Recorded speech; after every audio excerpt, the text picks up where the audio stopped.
இவருடைய கட்டளைகளை கை கொள்வதற்கு, இவருடைய வழிகளை நடப்பதற்கு நாம் உற்சாகம் கொள்ள வேண்டும். சபை கூடி வேண்டும் சொல்லியிருக்காரு. நீங்க கலாத்தியர் முதல் அதிகாரத்துல பாத்தீங்கன்னா, இப்பொழுது இருக்கிற பொன்னாத பிரபஞ்சத்திலிருந்து விடுவிக்கும்படி நமக்காக அவர் ஜீவன் கொடுத்தான்னு சொல்லப்பட்டிருக்கு. பொல்லாத பிரபஞ்சம் இந்த பூமியில இப்பொழுது நம்ம கேள்விப்படக்கூடிய எல்லா தீமைகள், அது என்ன கொள்ளை நோய், என்னென்னமோ தீமைகள்லாம் நடக்குது, சொல்லி முடியாத அளவிற்கு. ஆனா அந்த தீமைகள்லாம் நம்மை அணுக முடியாது. அதுல இருந்து விடுவிக்கும்படியாதான் இயேசு நமக்காக வந்தார். அதே போல கொலோசியர் முதல் அதிகாரத்துல 12 இருந்து ஒளியில் உள்ள பரிசுத்தவான்களுடைய சுதந்திரத்துல நம்ம பங்கு பெறுவதற்கு இருளின் அதிகாரத்திலிருந்து நம்மை விடுதலை ஆக்கி அன்பின் குமாரனுடைய ராஜ்யத்துக்கு உட்படுத்தி இருக்கிறார். நீங்க தேவனுடைய ராஜ்யத்துல இருக்கிறீங்க, அவருடைய ரத்தத்தின் மறைவுல இருக்கிறீங்க, அவருடைய நிழல்ல இருக்கிறீங்க. அவர் உங்களுக்கு கண்மலையாக, கோட்டையாக, மறைவிடமாக, துருவமாக இருக்கிற பொழுது அந்த இருளின் அதிகாரம் உங்கள் மேல் ஆளுகை செய்ய முடியாது. அவனுடைய வல்லமையிலிருந்து விடுதலை ஆகி இருக்கிறார். பிசாசின் தலை சிலுவையிலே நசுக்கப்பட்டது. அவனுடைய விமானதான் ஆடிட்டு இருக்கு. ஆனா அவன் உங்களை விழுங்க முடியாது. அவனுடைய தலை நசுக்கப்பட்டு விட்டது. உங்களுக்கு தெய்வீக பாதுகாப்பு இருக்கிறது.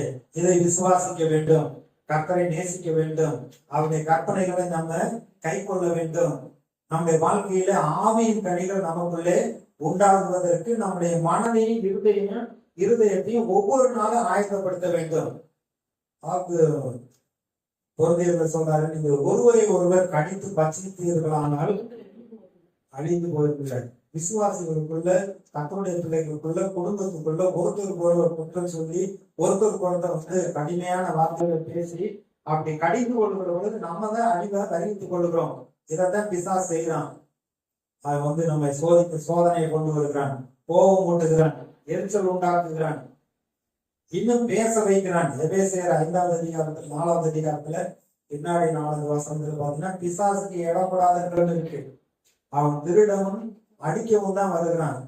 சொல்லப்பட்டது சகல விதமான கசப்பு, கோபம், மூர்க்கம், தூசணம் உங்களை விட்டு கூக்குறல், உங்களை விட்டு நீங்க கடவுள்னு சொல்லி இருக்கிறார். நம்ம மனுஷராத்தான் இருக்கிறோம். கேட்கிறப்ப நல்லா இருக்கு, வாசிக்கிறப்ப நல்லா இருக்கு. ஆனா அந்த சோதனையான நேரத்துல நம்ம கொஞ்சம் உணர்வா இருக்க வேண்டும். இந்த கீழ்படியாத ஆளு இப்ப சாவி போடுறான், சாவி கொடுத்த போவைக்கு சாவியை கொடுத்து முடிச்சுட்டு அதை ஆடித்தேன் நிக்கும். இடையில நின்னுன்னா நிக்காது. அப்ப அவன் சாவி கொடுக்குறான்னா அதுக்கு நம்ம இடம் கொடுக்க கூடாது. நம்ம கர்த்தரால் அழைக்கப்பட்டு இருக்கிறோம். அவருடைய ஆசீர்வாதத்தை சுதந்திரித்துக்கொள்ளும்படி, அவரோட ஐக்கியமா இருக்கும்படி, அவருடைய பாதுகாப்புல வாழும்படியாக, அவர் நமக்கு எல்லாவற்றையும் வைத்திருக்கிறதை சுதந்திரித்துக் கொள்ளும்படியாக அழைக்கப்பட்டிருக்கிறோம். அப்ப அவனுடைய காரியத்துக்கு இடம் கொடுக்க கூடாது. அதனாலதான் மோசே சொல்றாரு, அநேக யுத்தங்களை கண்டவர், அநேக போராட்டத்தை கண்டவர், அநேக பிரச்சனைகளை பார்த்தவர், கர்த்தர் எங்களை பாதுகாத்தார். இன்றைக்கு நீங்க கர்த்தரை கண்மலையாக, கோட்டையாக, மறைவிடமாக, அடைக்கலமாக கொள்ளுகிற பொழுது உங்களுக்கு இந்த தீங்கெல்லாம் வராது என்று அவர் சொல்கிறதை பார்க்கிறோம். நம்ம வாழ்க்கையில தீங்கு நம்மை அணுக முடியாது. அவர் கர்த்தர் நம்மை பாதுகாக்கிறவர். ஆனா அந்த பாதுகாப்பின் வளையத்தை விட்டு நம்ம போயிட்டோம்னா கேரண்டி கிடையாது. அவர் கர்த்தர் சொல்லத்தான் பார்க்கிறார். அவர் பேசிக்கொண்டே இருக்கிறார். அவர் சத்தத்துக்கு கீழ்ப்படியாம போறப்பதான் தீமைகள் வருகிறது. ஆனா கர்த்தர் நல்ல தெய்வம். ஒவ்வொரு வாரமும் நமக்கு போதித்து நடத்துகிறார். ஒவ்வொரு நாளும் நாம் வேதத்தை வாசிக்கிற பொழுது அவர் நமக்கு நல்ல ஆலோசனை கொடுக்கிறார். இதை புரிந்து கொண்டு அறிந்து கொண்டு இதன் வழியை வருகிற பொழுது நம்ம வாசித்த பகுதியில தீமைகள் இருக்கு. அந்த தீமைகள் நம்ம வாழ்க்கையில வர முடியாது. ஆனா இதே பகுதியை எடுத்துட்டு ஜனங்களை கட்டுப்படுத்த வேண்டும், பயமுறுத்த வேண்டும். அப்படி இப்படி சொல்றதுனால ஊழியக்காரை என்ன வேணாலும் பேசிக்கலாம், என்ன வேணாலும் வந்துக்கலாம். ஆனா சபை மக்கள் யாரும் ஊழியக்கார விரோதமா பேசிடக்கூடாது. பேசுனீங்கன்னா நீங்க பாதாளம் தான், அடிதான் அப்படி ஏமாத்துவாங்க, பயமுறுத்துவாங்க. அது துச்செய்தி. அதுக்கு நம்ம இடம் கொடுக்க கூடாது. இந்த வேத புஸ்தகம் நம்முடைய பிரயோஜனத்துக்காக எழுதி கொடுத்திருக்கிறார். வேத வாக்கியங்களை ஆராய்ந்து பாருங்கள், அவைகளால் உங்களுக்கு நித்திய ஜீவன் உண்டு என்று எண்ணுகிறீர்களே. என்னை குறித்து சாட்சி கொடுக்கிறவர்கள் அவைகளே. மேகம் போன்ற திரளான சாட்சிகள் நம்மை சூழ்ந்து இருக்கிறது.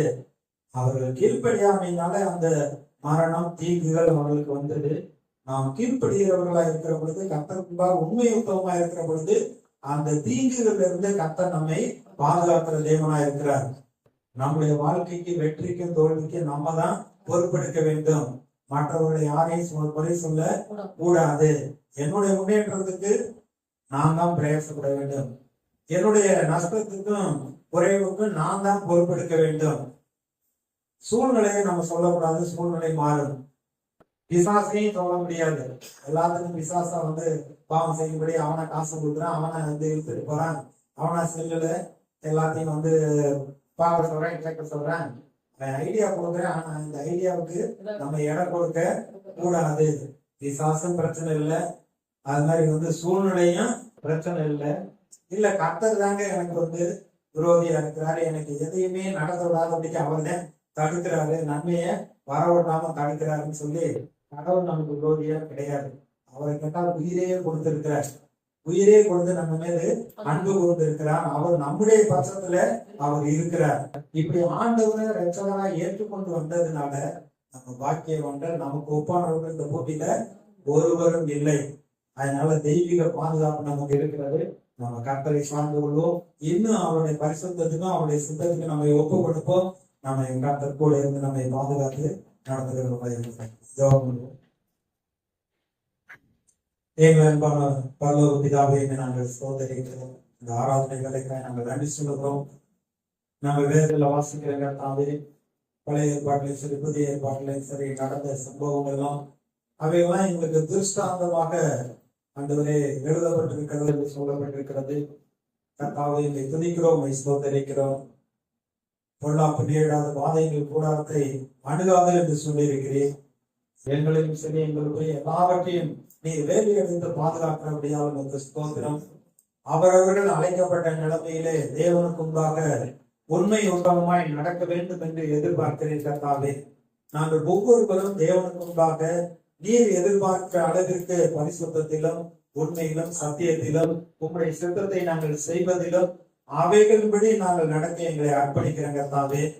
நாங்கள் மற்றவர்களை யாரையும் குறை சொல்வதற்கோ, மற்றவர்கள் சூழ்நிலைகள் எங்களை முன்னேற்றத்தை தடுக்கிறது என்று சொல்றதுக்கோ ஆண்டவரே அப்படி இல்லாமல் எங்களை கர்த்தருக்கு ஒப்பு கொடுக்கிற கர்த்தாவே, உங்களுடைய தெய்வீக பாதுகாப்பு எங்களுக்கு வழிநடத்தல் உண்டாயிருக்க வேண்டும். நீர் எங்களை கண்மலை, எங்கள் கோட்டை, எங்கள் மறைவிடம், நாங்கள் நம்பி இருக்கிறவர் என்று நாங்கள் சொல்லுகிற கர்த்தாவே. உண்மை நம்புகிற ஒருவன் மீது குற்றம் சுமராத என்று சொல்லியிருக்கிறேன். உண்மை உறுதியாய் பற்றிக் கொள்ளுகிற பொழுது பூரண சமாதானத்தோடு காத்துக் கொள்ளுகிறேன். நாங்கள் உண்மை சார்ந்து கொள்கிறோம் ஆண்டவரே. நீர் எங்களோடு இருக்கிறீர், எங்களுடைய சார்பில் இருக்கிறேன், எங்களுக்கு துணையாக இருக்கிறீர் ஆண்டவரே. எல்லா தீங்குகளுக்கு விலைக்கு எங்களை காப்பேன் என்று வாக்கு பண்ணி இருக்கிறீர் ஆண்டவரே. இந்த வாக்கு தத்தங்கள் எங்களுடைய வாழ்க்கையில் படிக்கட்டு கர்த்தாவே. இந்த வருஷத்தின் துவக்கம் முதல் முடியும் மட்டும் உங்களுடைய கண்கள் எங்கள் மேல் பதிக்கப்பட்டிருக்கும் என்று சொல்லி இருக்கிறேன். நீ கண்ணு கருத்துமாக எங்களை பாதுகாப்பேன் என்று சொல்லி இருக்கிறேன். இப்பேற்பட்ட தீங்குகளுக்கெல்லாம் விலக்கி எங்களை நீ பாதுகாக்கிறபடியாக உங்கள் ஸ்தோத்திரம். உடைய பரிபூர்ண சிந்தத்துக்கு எங்களையும் எங்கள் ஒவ்வொருவரையும் உடைய கரத்துல ஒப்புவிக்கிறோம். யோபை அவனுக்கு எல்லாவற்றையும் வேலி எடுத்தது போல உடைய மக்களை வேலி எடுத்து நீர் பாதுகாத்து நடத்த முடியாது நாங்கள் ஜெபிக்கிறோம். கர்த்தரை அப்படி செய்து வந்திருக்க ஒவ்வொருடைய வாழ்க்கையில நீர் மகிமைப்படுகிறபடியாக ஸ்தோத்திரம். இழந்து போன எல்லாவற்றையும் ரத்தத்தினையாக கொடுத்து இவருடைய சந்தோஷத்திலும் மகிழ்ச்சியிலும் ஆண்டவரை பூரிப்படைய செய்கிறபடியாக ஸ்தோத்திரம் கர்த்தாவே. பரிபூர்ண நன்மையை நீர் கண்ணில் எடுக்கிறதற்காக ஸ்தோத்திரம். உடைய கரம் கூட இருந்து வழி நடத்தட்டும். உடைய நாமத்துக்கு மகிமை உண்டாகட்டும். இயேசுவின் நாமத்தில் ஜெபிக்கிறோம் எங்கள் நல்ல பிதாவே. என் ஆத்மாவே கர்த்தரை ஸ்தோத்திரி, என் முழுவதையும் அவருடைய பரிசுத்த நாமத்தை ஸ்தோத்திரி. என் ஆத்மாவே கர்த்தரை ஸ்தோத்திரி, அவர் செய்த